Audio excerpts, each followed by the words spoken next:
So this is our part 2, polycystic ovarian syndrome. Here we discuss insulin resistance. Actually, insulin has, when someone is resistant to insulin, their pancreas produce more insulin to get the response from the cell of the body. And second, insulin has another role. It releases androgens from the ovaries and adrenal gland. Our androgen is produced from the ovaries and adrenal gland, so it stimulates release of androgen by increasing insulin from the pancreas. And higher level of insulin has two things: high androgen, and secondly decrease in sex hormone binding globulin, because insulin suppresses the sex hormone binding globulin. Sex hormone binding globulin, which is produced from the liver, has two functions. It usually bind with androgen and suppress their function. So reduce in SHBG causes to increase in androgen drastically. It increases androgen sphere time, because first of all, more insulin produces more androgen, and secondly, after suppressing sex hormone binding protein, it further increases hyperandrogenism. It causes further androgen increases in the body. So high insulin contribute to the development of follicles in the ovaries and leading to an ovulation, multiple particularly developed follicles. So diet and exercise and weight loss help to reduce the insulin resistance. And secondly, metformin also prescribed.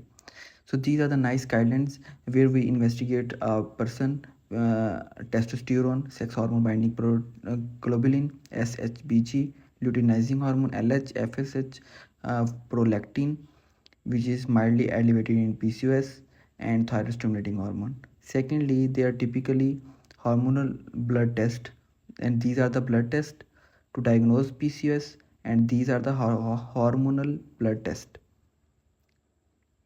So raised in LH to FSH ratio, it also tell about polycystic ovarian syndrome. Raised in LH also tell, and raised in insulin, raised in testosterone normal, or raised in estrogen level.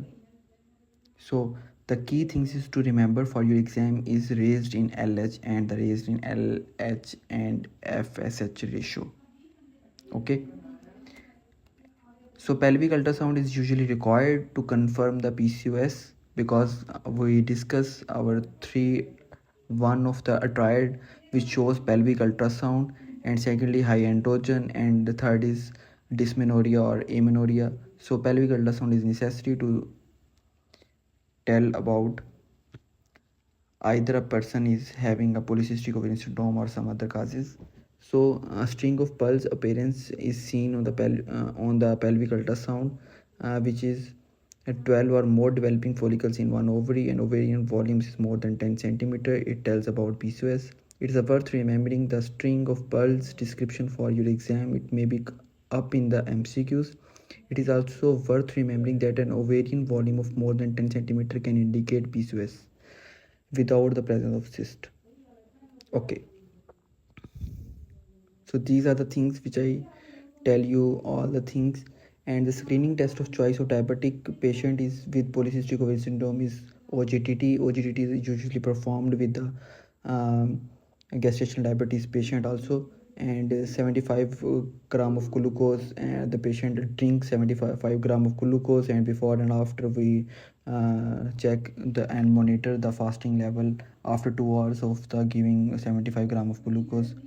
So impaired glucose tolerance, diabetes, and impaired fasting. So it tells the amount, the value which we can check that the patient having the diabetes or not. So general management, we will firstly, it is crucial to reduce the risk factors: obesity, type 2 diabetes, hypercholesterolemia, and cardiovascular disease. The risk can be reduced by decrease in weight.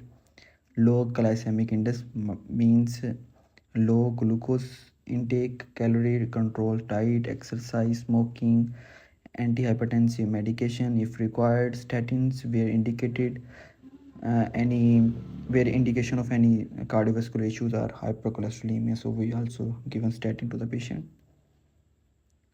Patient should also be assessed and managed for the associated features and complications such as endometrial hyperplasia and cancer. Means if a patient comes with endometrial hyperplasia or a cancer and infertility, hirsutism, acne, obstructive sleep apnea, and depression, anxiety, so they should be assessed and managed for the associated feature and complication also.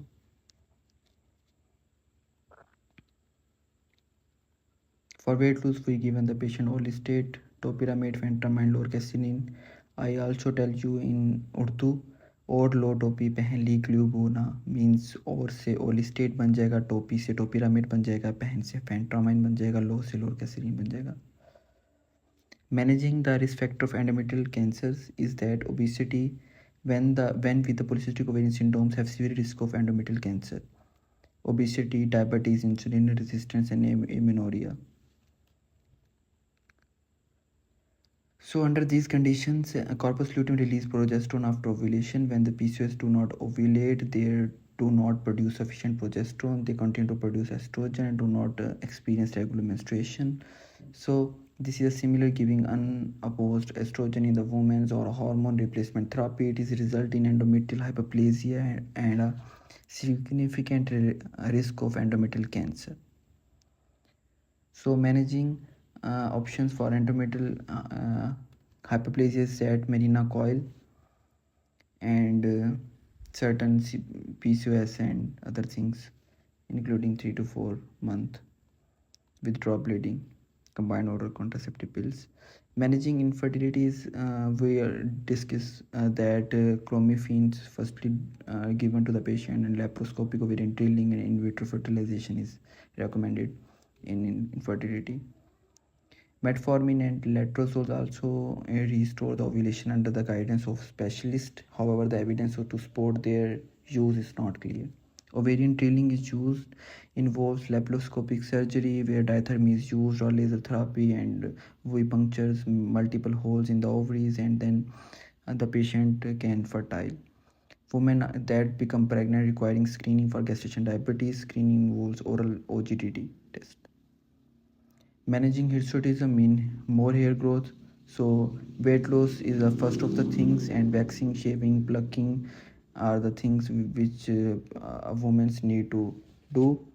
And combined oral contraceptive pills may be given to the patient for hirsutism and acne, anti-androgenic effects.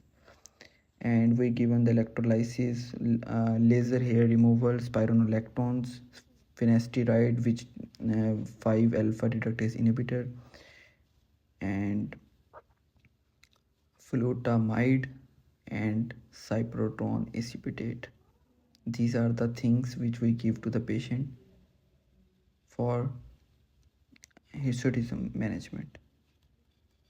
And management of acne to the patient, because the cyproterone acetate is an anti-androgen and progesterone, decreases the hair. Combine oral contraceptive pills also first line of choice of for acne in PCOS, and there is a significantly increased risk of venous thromboembolisms. Other standard treatment to acne include we given the topical adapalene, retinoids, antibiotics, clindamycins, and azelaic acid, which is these things are topically, and one is oral tetracycline antibiotic we given to the patient for management of acne. Thank you so much. If you like, then please subscribe and also recommend me for more videos. Thank you.